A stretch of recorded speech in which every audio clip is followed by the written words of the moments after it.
I find some of us have, as I had for years, had old-fashioned ideas about the Sabbath, and it came as the old idea about makeup did from misunderstanding passages of Scriptures, which we can understand better now because of more thorough study and research into them.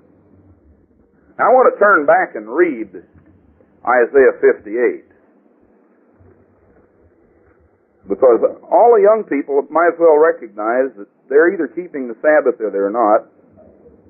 They're either breaking it or they're not. You know, you can break it, and you might not even be breaking it in the letter, but you're still not keeping it in the spirit. There are all degrees of Sabbath breakers among us, you know. Some of us break the Sabbath in the letter. Some of us don't keep the Sabbath in the spirit. Notice what he says here, Isaiah 58, verse 13. If you turn away your foot, in other words, quit trampling underfoot the Sabbath day. When do you trample underfoot the Sabbath day? Turn away your foot from the Sabbath day. All right, he's going to tell you.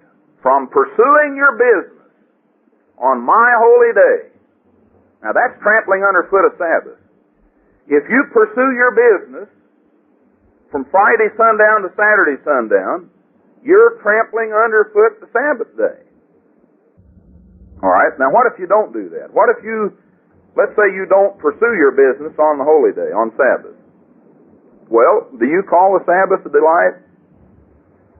You know, what is your attitude toward the Sabbath coming up? Thursday comes around, Friday comes around, oh no, here comes another Sabbath. Oh, ghastly. Boy, that's bad, you know. If that's your attitude toward the Sabbath, you're trampling it underfoot. You hate to see the Sabbath come around? Or maybe you got that attitude like over in Amos. Notice this attitude in Amos about the Sabbath day. Amos chapter 8, verse 4. Hear this, O you that swallow up the needy, even to make the poor of the land to fail, saying, when will the new moon be gone, that we may sell corn? And when will the Sabbath be gone, that we may set forth wheat? Cheating even, crooked, a little bit unfair, making the ephah small and the shekel great, and falsifying the balances by deceit. So you know, if a person would sell on the Sabbath day, I wouldn't trust them that they'd give me an accurate sale. If a person would do business with me on the Sabbath day, when he ought to be keeping it, why would you trust him otherwise? If you can't trust him with the Sabbath, why would you trust him with money? But some people want the Sabbath to be over. Boy, they can hardly wait till the Sabbath's over. They can hardly wait till the Sabbath's passed. Now that's a carnal attitude you'll repent of someday. Do you ever envy people because they get to break the Sabbath? Well, you shouldn't. I have times sometimes, you know, when I was back at college and A&M played Texas on Saturday afternoon, boy, I'd sure love to watch that because I never got to see them play again. I went one time since I went down there, and I never got to see them. They switched it from Thanksgiving to the Sabbath. So Sabbath rolls around, and boy, here are these games on the Sabbath day. What would it be that you'd envy somebody for on the Sabbath day? Boy, deer hunting season always opens on Saturday. Man, I wish I could be out there, those guys deer hunting, and I wish he was sitting here on these hard chairs, and I was out there in the woods looking for deer. Boy, that's important. Well, do you call the Sabbath a delight, or are you anxious for it to be over with? And the holy of the eternal. Do you ever call the Sabbath God's holy day? It really is. You talk about the holy days, but, so many of the holy days are for you. They're enjoyable, they're fun, they're great. You get to travel and you get to have meals and be with other people, but what about the Sabbath day? That's a holy day. Call it a delight. It's the holy of the eternal. It's honorable. And shall honor it you honor the Sabbath day? Do you look forward to it and enjoy it and appreciate it and love it and hate to see it over with? And well, you will when you have God's Spirit and you're converted a lot. Shall honor it, not doing your wanted ways, nor pursuing your business, nor speaking thereof. Now notice that. That isn't what your King James Version says. People used to go around on the Sabbath almost afraid to talk to each other because they might be speaking their own words. That doesn't say that. The Hebrew word just does not say that. It does not say seeking your own pleasure, nor speaking your own words. Now, you've put that in the spirit in man, that's so deeply embedded in you, it'll take you years to wipe that out, to change that, because for years and years and years, Isaiah 58 told you, don't seek your own pleasure, don't do or speak your own words on the Sabbath. Now, it doesn't say that in Isaiah 58. Now, does that mean, though, that it is all right to seek your own pleasure on the Sabbath, and that it's all right to speak your own words on the Sabbath? I mean, just because it's not in Isaiah 58, we have conservatives and we have liberals. So when we realized Isaiah 58 did not say what we thought the King James Version said it said, you know what happened? Here go the liberals. Off to the right. Here go these conservatives still over here on the left. Now, what's right? Well, you might turn back to Exodus 20. Exodus chapter 20. Remember the Sabbath day to keep it holy. All right? Keep it holy. Now, how do you keep it holy? You've got to keep it holy. You keep it holy, go out and play golf on the Sabbath day? Oh boy, I'd like to hear that argument. That'd take you about 3 hours if you're going to try to argue with me that you're keeping the Sabbath day holy playing golf on the Sabbath day. No way. I can't figure out any way you can say you're keeping it holy playing golf on the Sabbath day. All right, what about if you go out somewhere and you're fishing on the Sabbath day? In what way does catching fish keep time holy? No matter what Isaiah 58 says and doesn't say, Exodus 20 says, remember to keep it holy. All right, are you keeping it holy when you sleep 12 hours on the Sabbath day? You got that kind of time to waste on Sabbath? How many Sabbaths you think you got before you got to be ready to be a king and a priest over 5 cities or 10 cities? You don't have that kind of time to waste on the Sabbath. All right, now, when are you keeping it holy? Well, of course, when you're studying you are, and when you're praying you are, and when you're with your family, and what all else, though? Let me read a little bit out of the Jewish Publication Society. By the way, that was the translation I read in Isaiah 58, so I know that's what the Hebrew says there. So you might as well go to work on washing your brain and wiping out of your spirit in man that it says on a Sabbath not to seek your own pleasure and not to speak your own words. Doesn't say that. Nowhere. It doesn't say either one of those anywhere. So just start erasing it and erasing it and erasing it, and after a few years you'll get it out of there. Now there's another attitude people have about the Sabbath day. I talked to one of the ladies here after I'd come here, and her husband wanted her to go somewhere with him while he was going to fish on a Sabbath day. And, from past teaching, she'd had the feeling that, well, you couldn't ride with your husband in the car on the Sabbath when he was going to end up on a lake fishing and leave you in the cabin there where you could just study and pray and relax and look out at God's creation and take a walk through God's creation. And you couldn't do that? Why couldn't you do that? Is that keeping it holy? Is it keeping it holy riding with your husband in the car on a Sabbath day when he's been working 12 hours a day and you've been working? And is it keeping a Sabbath holy when you spend time with your husband in an automobile driving through scenery, more or less, depending on where you are, and you end up down on the lake and he's fishing and you're reading and studying and relaxing? And I can remember some of the best Sabbaths I ever have. I remember one Sabbath when I didn't go to church. I've not gone a lot more than that, but I remember the first one when I didn't go. I was in Big Sandy teaching Orange College. And this Sabbath, we just went up to my wife's folks, 39 miles, and just sat there, visited with them. We stayed all night with them even. Went up on Friday evening and stayed all Sabbath with them. Watched the news on Friday night on TV with them. And, boy, you know, all day long, my conscience smote me. Not forsaking the assembling. Boy, there you were, 39 miles. Didn't even go to church. But, you know, that's because of wrong teaching for years.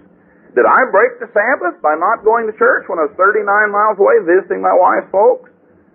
Now stop and think a second here. Here, they had just given her up, you know. They were Baptists. They grew up. She grew up as a Baptist. She marries this Armstrong nut, and he takes her off to Oregon for 2 years, to Chicago for 9 years, to Kansas City for 6.5 years. They just gave up their daughter, lost their daughter. Didn't see her, didn't see the kids, just gave her up for 20 years. And now all of a sudden I end up right back there in East Texas. And so a Sabbath rolls around, we just went up there, and you know, that's one of the best Sabbaths I can remember. Because Saturday morning, boy, I was just lying there in bed just reading and reading and reading. No phone calls, no interruptions, no problems, you know, no troubles, just all morning just lying there reading and reading and reading and finding out about how the family was doing the night before, and a real good long night's sleep. And how in the world did I break the Sabbath? Was it not keeping it holy, being with my in-laws? Was it not keeping it holy by watching the news Friday night? Was it not keeping it holy by not going to church once? You know what scripture we've used there? You might want to turn there and read this in Hebrews chapter 10. Hebrews chapter 10, verse 25, most of us have memorized it. Hebrews 10:25, not forsaking the assembling of ourselves together. Boy, that settled it right there, didn't it? Not forsaking the assembling of ourselves together. But that's a comma there. That's the end of it. Better read on. As the habit, boy, you made a habit. Did it once a year, and that's a habit. You got any other habits you do once a year? Decorate a tree. That's a habit. You just do it once a year automatically. No, you don't have a habit once a year. You know, if you got a habit, you do it often. You don't break the Sabbath by being gone 3 or 4 times a year. You know, if you don't show up at church here and you're off somewhere on the lake reading your Bible and having a real relaxing Sabbath, you know, the ultimate test of a Sabbath day, what are you like on Saturday night when it's over? You know, you want to know how well the Sabbath went with you? Evaluate yourself at sundown on Saturday night. Boy, you're all rested up and spiritually rejuvenated. You really call it a delight. You call it honorable. You call it a holy day. Boy, what a wonderful day that Sabbath was. And now you're all ready to launch into something, another week's work, a new week. Well, how did you break the Sabbath? You know, if you break the Sabbath, it's a sin, and you'll pay a penalty. Then you're going to find out you're paying a penalty Sunday morning and Sunday, Monday and Tuesday and Wednesday. You're going to pay a penalty all the rest of the week because you didn't keep the Sabbath day holy. What is the penalty you pay?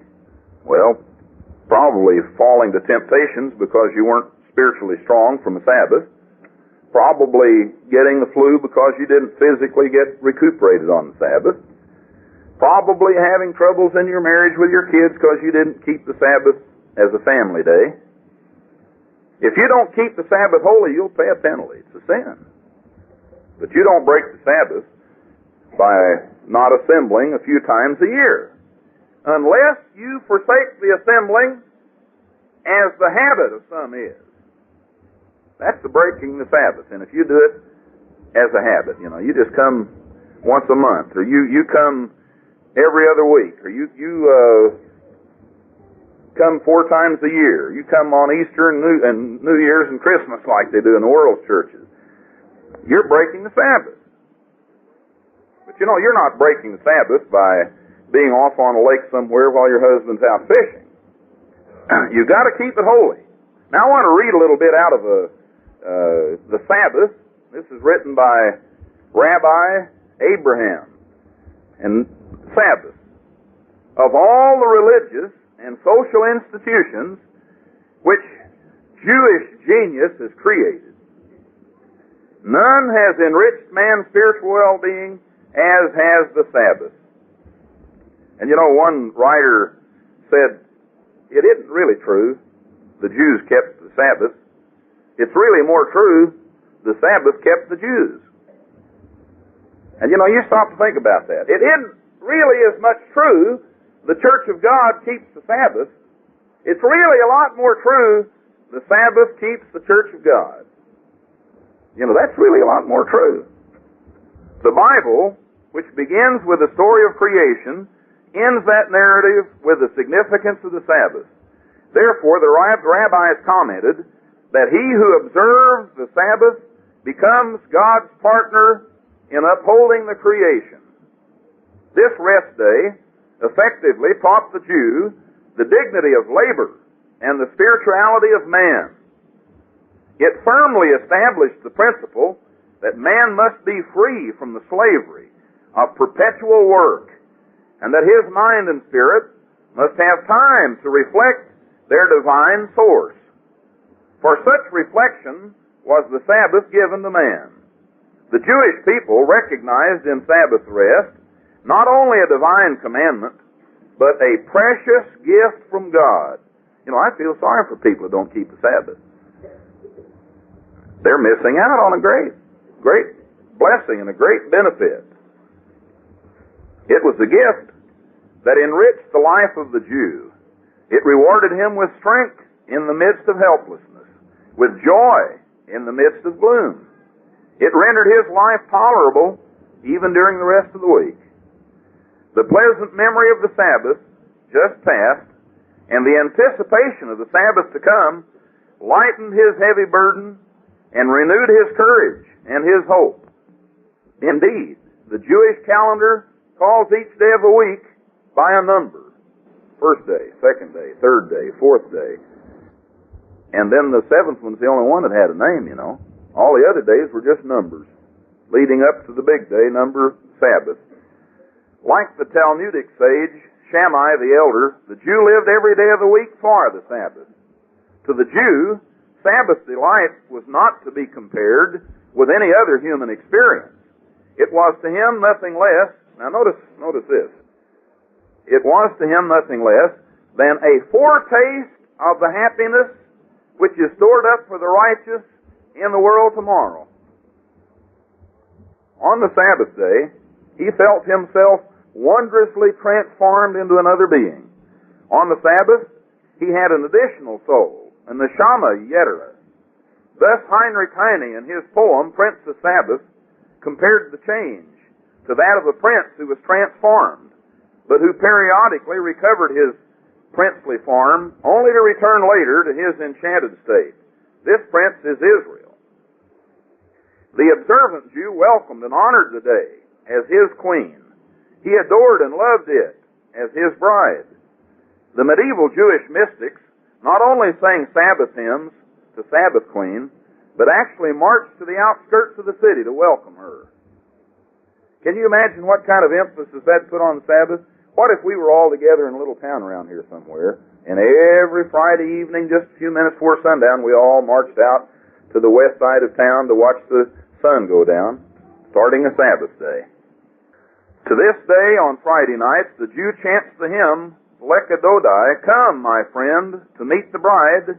Let us welcome the presence of the Sabbath.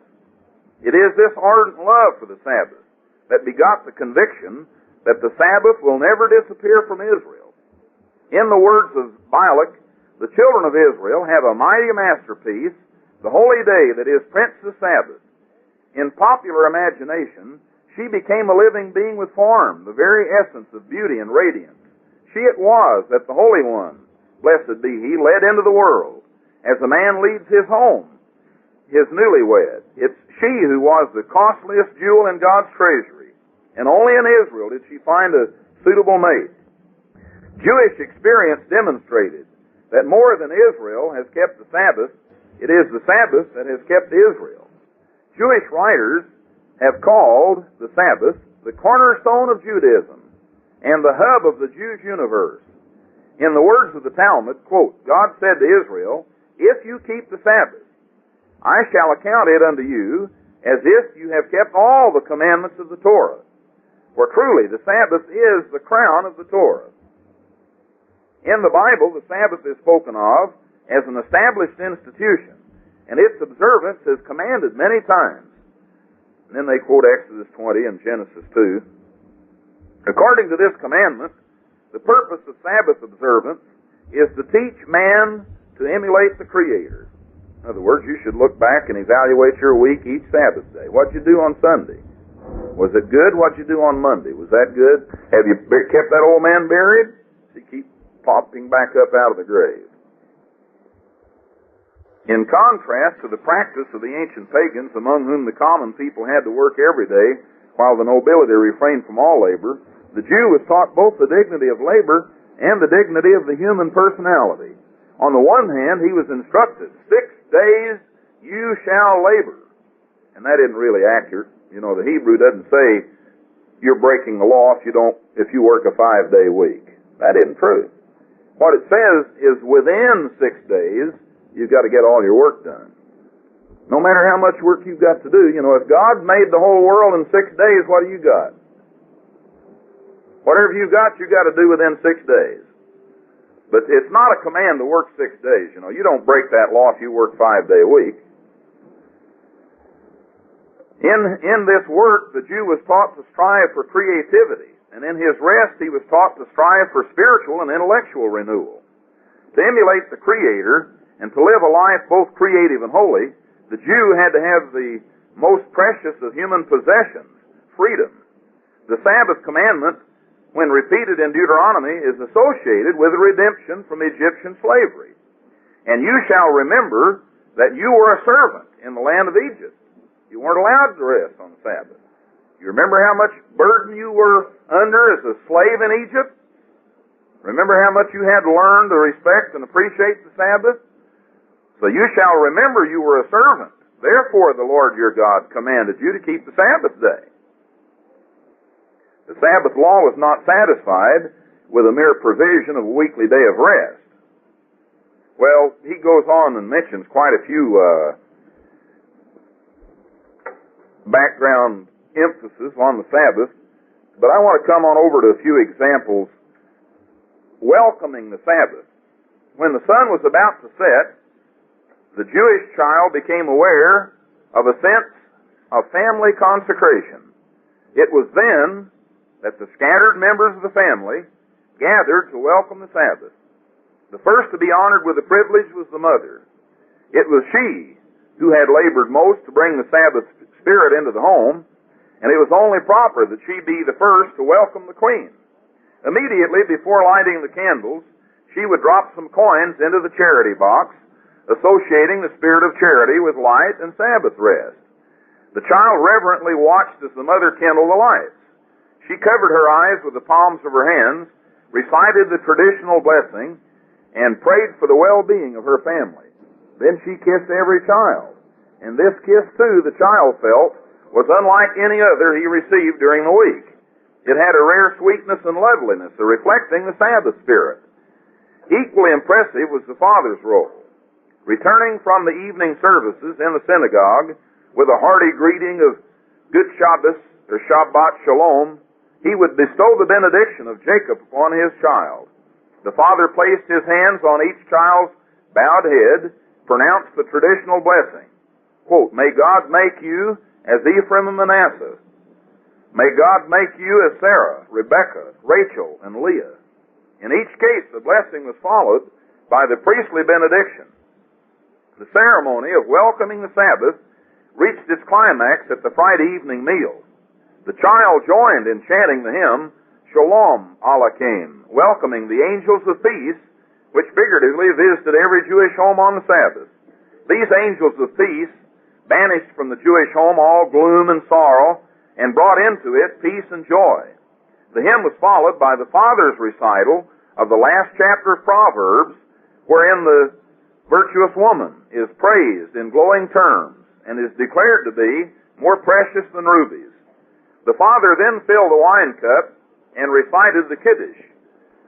Usually each male child was given the opportunity to make the Kiddush himself. This personal participation was calculated not only to teach the child the prayer, but to impress upon him that he was a real partner in the family service, and that he personally welcomed the Sabbath and proclaimed its sanctity. The Sabbath meal was a memorable and happy event. And, I remember the Sabbath meals at Mayfair to this day. They were the best meals of the whole week. We'd have brunch about 10 o'clock. Then we wouldn't have another meal till after church, about 6. Gone was the plainness of the weekday meals. Gone were the hungry and worry of the midweek family gatherings. At the Friday evening meal, there was complete relaxation. Everyone was at peace with himself, with the family, and with the world at large. The 2 white loaves on the table were symbolic of the double portion of manna which our ancestors in the desert received before the Sabbath. The father recited the Hamatzi, the blessing over the challah, and passed a piece of the Sabbath bread to everyone at the table. Then followed the meal and the Zimmerot, the Sabbath table hymns. These hymns are unlike those sung at the synagogue or at feasts. They're unique in that they blend the holy and the secular, the serious and the playful. Now, would we be more strict than the Jew on the Sabbath like that? You notice what some of their songs were? These hymns are unlike those sung at the synagogue or at feasts. What about these family songs they sang on Friday night? They are unique in that they blend the holy and the secular, the serious and the playful. Between courses and hymns, there was leisurely family table talk about small and large events, talk that could not be indulged in during weekdays when every member of the family was preoccupied with his own problems. But in all the talk, there was no mention of money.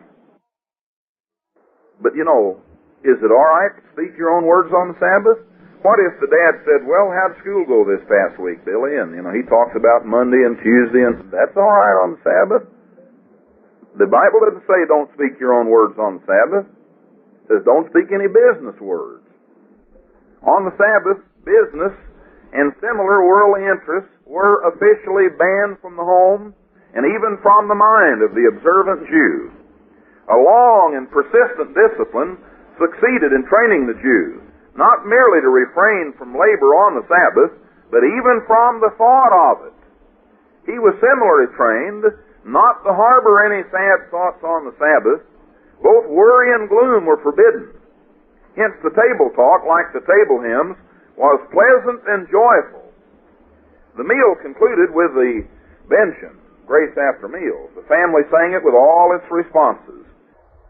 The usual hurried recital of the grace which was common on weekdays became on the Sabbath an inspiring family service. Later one could enjoy a good cup of tea. In traditional homes, the ever-warm tea kettle, standing on a metal or asbestos sheet throughout the night, served as a reminder that though cooking is prohibited on the Sabbath, one could enjoy the Sabbath with delight by having the food prepared the day before. The same happy spirit prevailed at the Sabbath noon meal the following day. It was only at the third meal, the Seudah Shelishi, that the Sabbath spirit began to wane. This meal was eaten toward the close of the day. The Neshama Yetera, the additional soul of the Sabbath, was almost gone. Now he talks about church services on Friday night. The Sabbath afternoon was spent restfully and pleasantly. Older folks often took a nap after the noon meal. The remainder of the afternoon was usually spent in social visits, in going for a stroll, above all in study, either alone at home or with a group in the synagogue. This custom, which was part of an unsystematized program of adult education, goes back to ancient times. The historian Josephus, who lived in the 1st century, praised Moses, who caused the people to abandon all other employments and to assemble to hear the law and to study it carefully every week, a thing all other legislators failed to do. One of the most popular treatises studied on Sabbath afternoons was the Pirkei Avot, the Ethics of the Fathers, it was customary for every Jew to study a chapter of this treatise each Sabbath afternoon during the summer months. The Jewish child had his own way of spending the Sabbath afternoon. Now, I can look back and I remember when our little kids used to sit there in church for 3 hours, and they had their hands folded in their lap and they just sit there. It might as well have been a robot. They might as well have been a little plastic doll that you sit up there because, boy, they'd sat like that.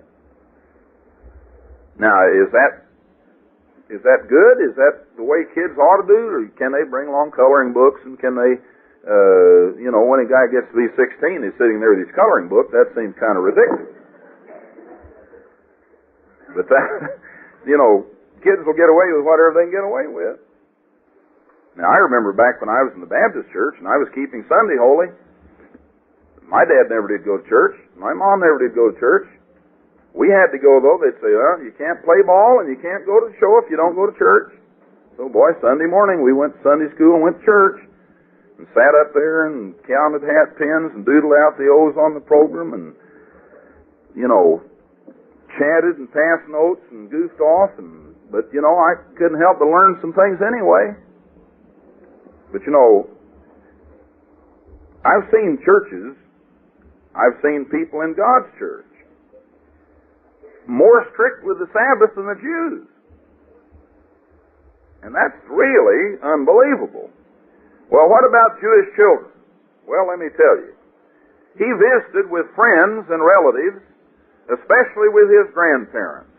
He went strolling or indulged in games suited to the spirit of the Sabbath. Games that did not involve physical exertion or acts specifically forbidden on the Sabbath. But for Jewish children, they weren't like robots having to sit in the house keeping the Sabbath day holy. They can't do that. How in the world can they keep the Sabbath day holy? Now, when they get on up into their teen years, they ought to be realizing the joy of keeping the Sabbath day holy, and it passes faster, and you're glad when it's over in that you got a lot more out of it, didn't just endure it. But, to think the children shouldn't even be allowed out of the house on the Sabbath day, where in the world do you get that? I'd like to, you're going to have to quote chapter and verse to me. I mean, I'm from Missouri, and I've got to be shown, so you can show me that in there. Where does it say in the Bible about traveling on the Sabbath day? Here again, weigh it. Let's say you take teenagers, and you want to ask them what they do on Friday night from sundown to bedtime. Then what do they do Saturday till time to come to church? Then what do they do after church before sundown? Add that all up. Then find out what happens when they get on a bus in a group and go to a YOU activity at Big Sandy, What do? Well, they're riding on a bus together. We will play a tape or something where they miss church. So here they're in a bus and they listen to the tape. They stay Friday night in the motel and they get up Saturday morning, they eat a meal together, and then they get in the bus and they go on down and attend church at Big Sandy. And then at sundown, they play a ball game. Now, you weigh that Sabbath against any one of their Sabbaths back home.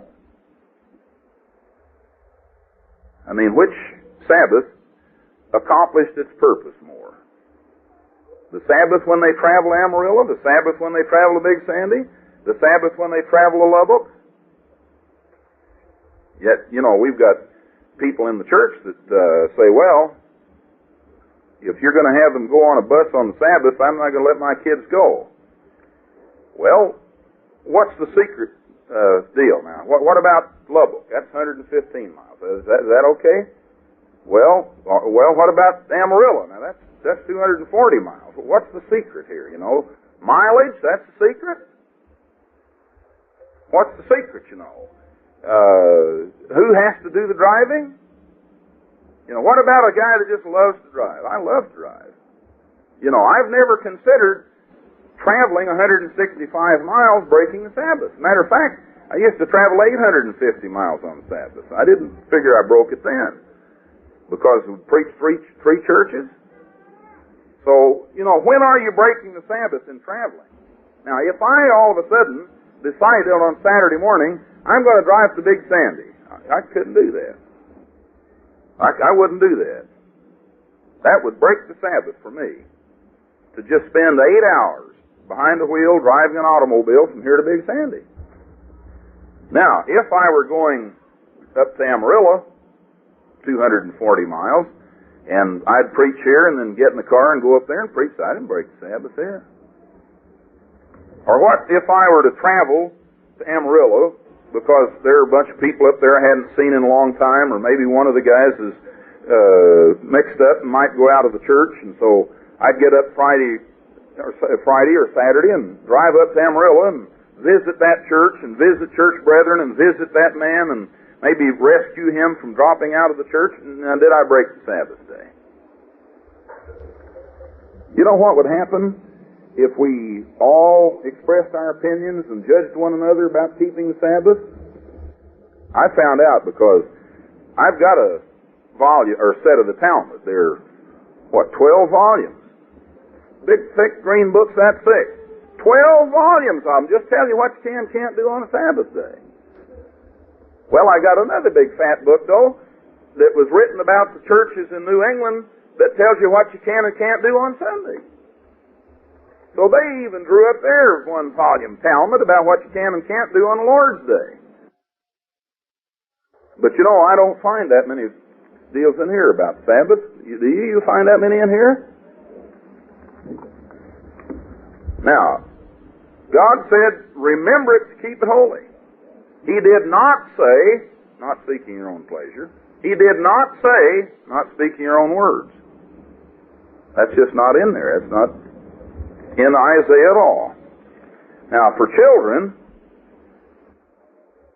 you know, for them to be allowed to go outdoors or to play games that don't involve physical exertion or act specifically forbidden on Sabbath, for them to stroll, walk, go out to park, you know, what can you do? I remember taking a bunch of young people up to Oklahoma one time over a weekend. We took off Friday early and got up into Oklahoma a little after sundown. We built a campfire and sang around the campfire on Friday night. And then Saturday morning we got up and had a Bible study. Then after Bible study we went over and dipped in the lake over there and cooled off and relaxed just a few minutes in the lake, and then we got back out, and we didn't swim like you normally would when you go out to the lake swimming. Just hours swimming. It wasn't even 30 minutes, but there were Pharisees in the group that, boy, that was too much, you know. Well, what's the secret there? 28 minutes, 38 seconds, and what, you know, 2/10. Well, the conclusion of the Sabbath had a mystic beauty all its own. A hymn voicing the eternal Jewish hope that the prophet Elijah would appear during the coming week and bring the good tidings of the coming of the Messiah. So every Sabbath day, as the day ended, they reminded about the coming of Elijah to announce the coming of the Messiah. You know, they didn't think Elijah had already come. You know, all the Sabbaths since Jesus' day, as the day ends, the Jews sing a hymn looking for Elijah to come. And the Elijah is going to announce the Messiah. Well, they're right, you know. They're right. They're looking for that, and it's going to happen. Well, I hope we can... we went through one time about the laws in the New Testament about keeping the Sabbath. You know, Jesus said it's lawful to do well on the Sabbath day. And if an ox is in the ditch, you can get him out of the ditch on the Sabbath day. Of course, as long as you don't shove him in on the same Sabbath, so you can have an excuse to get him out. But Christ gave laws about how to keep the Sabbath in the New Testament. But I hope we can realize the real value of a Sabbath is, did it accomplish what God created it for when that Sabbath's over? When the sun sets on Saturday, ending the day, the best proof of that Sabbath, what did it accomplish? What did it do with you? What did it do for you? And if it didn't accomplish its purposes that God gave it for, then you didn't keep the Sabbath anyway. So it isn't technically what you were and weren't doing, as much as it is whether the Sabbath accomplished what God created it to do in you each week. So I hope we can keep the Sabbath holy and not judge one another in the little ways, because we don't want to have a Talmud, I'll tell you for sure. You know, I've read a Talmud, and I'd like to ask a lot of questions about the Talmud, because they say if you're sitting in your house and your house catches fire on the Sabbath day, well, if it catches fire Friday night, you can take enough out for 2 meals. And if it catches fire Saturday morning, you can just only take enough out for 1 meal. Well, I'd like to ask, how much can you take? 6 boxes, 4 boxes? How much can you take? Well, enough for a meal. Well, you're going to be real hungry, so you load the whole box that day. Or, another law they have about the Sabbath. They say that if you're sitting in your house on the Sabbath day and a deer runs into your house, would it be work to take him or not? Well, you know what they say? If there are 2 of you there, it wouldn't be too much work. Go ahead. But you know what I'd like to ask is, what if it's a big deer and you're little guys? Or what if it's a little deer and you're a big guy, but there's only 1 of you? You can't just say 1 deer, 2 guys. That's not definitive enough. It's how big's the deer and how big are the guys? So, you couldn't write a Talmud that could answer all the questions people could ask. It's impossible. That's why it's 12 volumes, and it still doesn't do the job. So the Sabbath's made for man, and it's to rejuvenate us every week. But I hope a lot of young people begin to, I think the most drudgery of young people is all a Sabbath means to them is they come to church, and they sit in the chairs, and the sermon goes on, and they haven't learned really that if you listen and follow in your Bible, it goes 3 times quicker. If you're sitting there doodling and talking and goofing off, the Sabbath is long, and that's what you deserve. But if you're sitting there with your Bible listening and following, zip, it goes by in a hurry. You talk to some of these people, they come up and say, boy, why'd you quit so soon? That just seemed like you just got started. It didn't seem like it was 30 minutes. But then one little old bitty girl down in San Angelo came up one time and said, boy, Mr. Blackwell, that was just too long. Well, for young people it's long because they're not listening. They don't pay any attention. That makes it longer and longer. The time you wait's the longest time of all. When you're waiting on somebody, every minute's like 3 minutes. But if you're busy with something, time just whizzes by. So I really think the young people ought to try keeping the Sabbath and find out if it doesn't mean a lot more to them and if it doesn't go by a lot quicker too. Additional programs and literature available at hwalibrary.com.